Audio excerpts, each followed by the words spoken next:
The most important things I know about negotiation, I learned in a kayak on my honeymoon.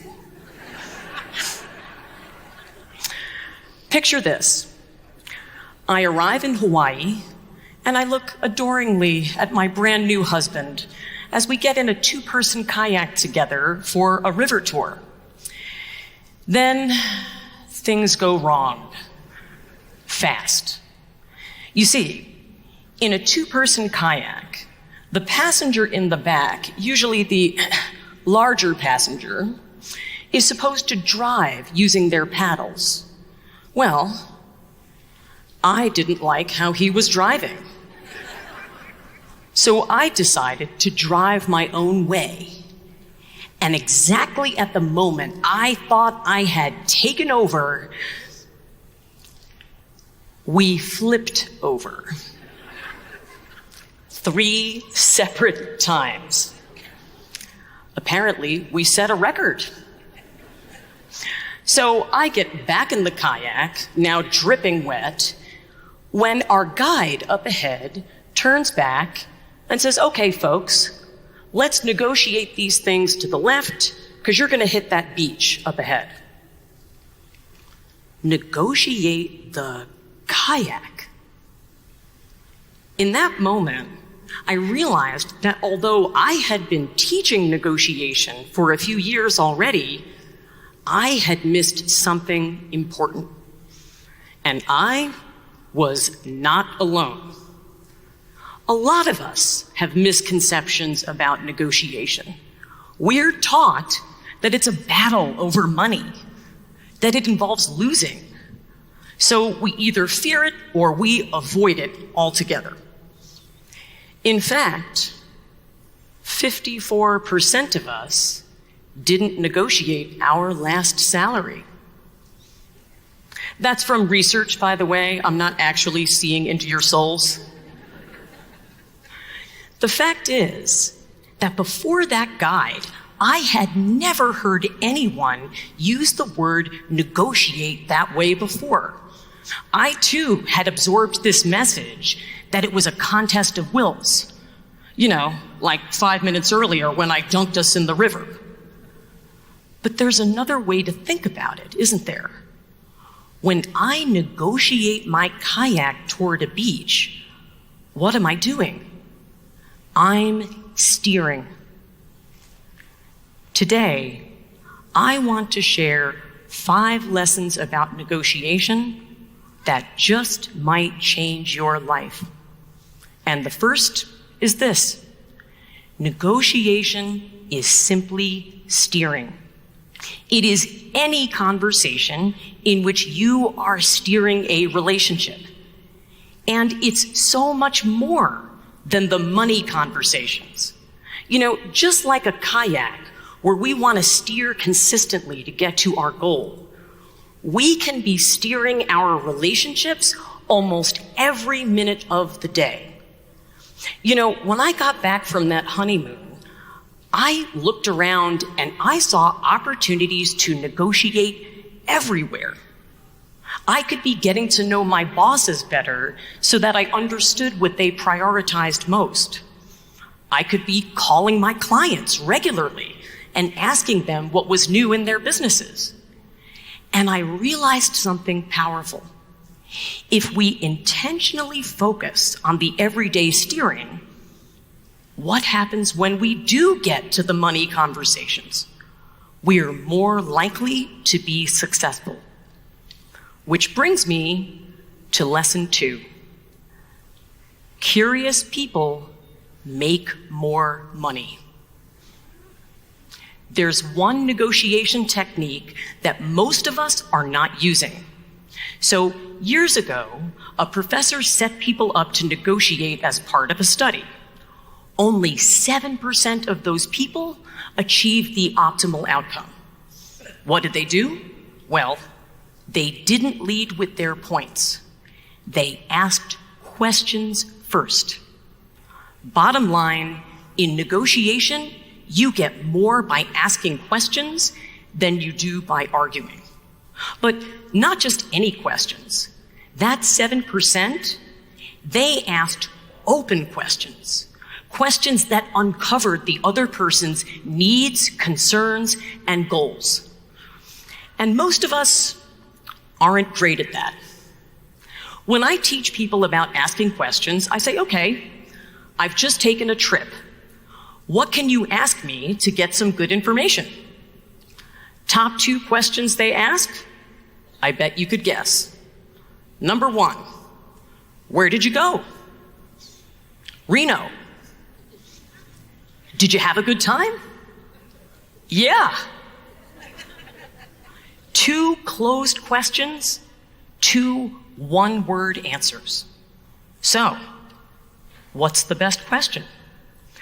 Well, it's a little bit of a trick because technically, the best question of all doesn't end with a question mark.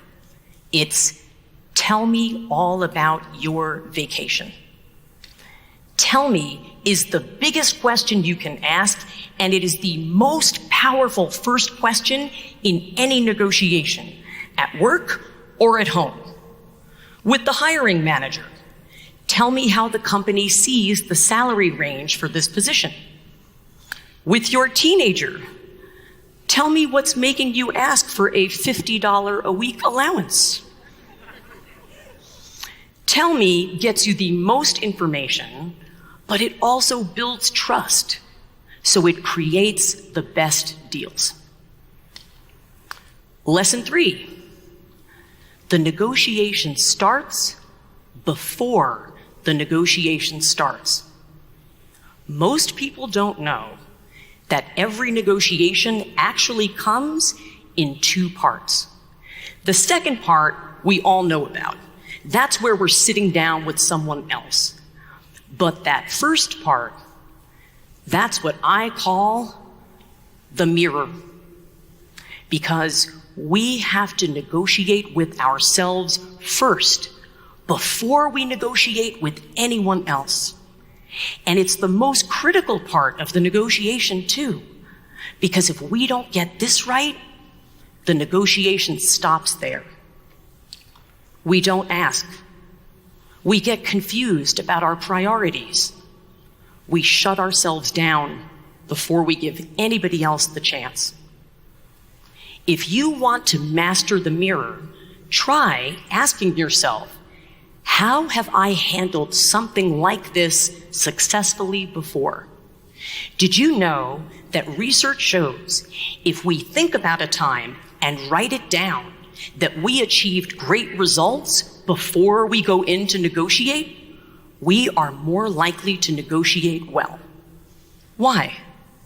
Because we remind ourselves of who we are at our most powerful. And we also gather data on strategies that are likely to work for us. Lesson 4, land the plane. I worked with a brilliant sales executive who sometimes would lose deals because he talked too much. He'd ask a great question, and then he would get scared of the silence, so he would eat it up with his words. What do you need to get this done here today? Well, I know our price point might be a little bit higher than that of our competitors, but I think if you go ahead and look at our customer reviews. Want to know the secret to great deals? Shut up. Recent research found that leaving a period of silence in negotiation not only made it more likely that the other person would give you a high-value move, but it also came across as collaborative. So, how much silence?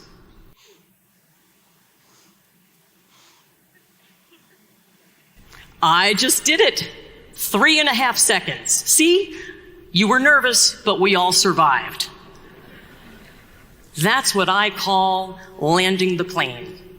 Ask your question, make your proposal, and then zip it. And finally, lesson 5. Make your adversary your partner. It's 3 a.m. and you have 5 hours to go before the entire world is expecting you and several other countries to announce a peace deal. But right now, you have a problem because one of the other country's diplomats has left the building and is down in the parking lot threatening to drive away because he feels disrespected. This was the situation that one of the diplomats I work with faced. But a lot of us face things like this in our everyday negotiations. So much of the popular wisdom talks about our adversary, our opponent. Well, in most everyday negotiations, that adversary at the bargaining table becomes our partner once that deal is done. The boss who holds the keys to your raise, once you get it, you're working together. Or that home contractor you're negotiating with over your kitchen. Once you settle on a price, you're trusting her to build a room you're going to love for years to come. And even when your spouse might feel like an opponent, well, you're still sleeping in the same bed at the end of the day.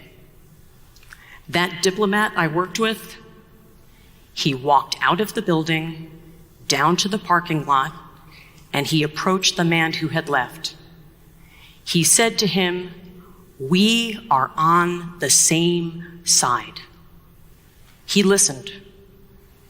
Eventually, the two men walked together back into that building, and later, they announced that peace deal.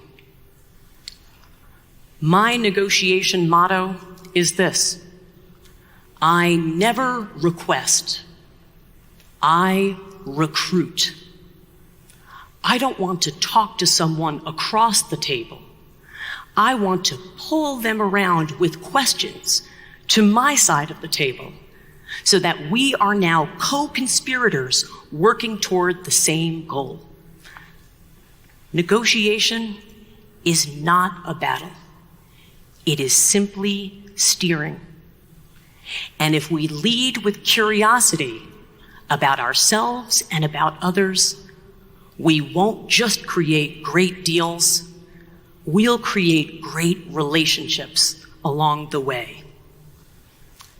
Speaking of which, you might be wondering, what happened after the honeymoon?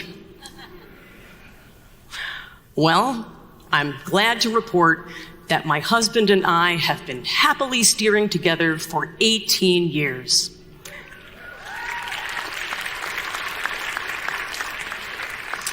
Just not in a kayak.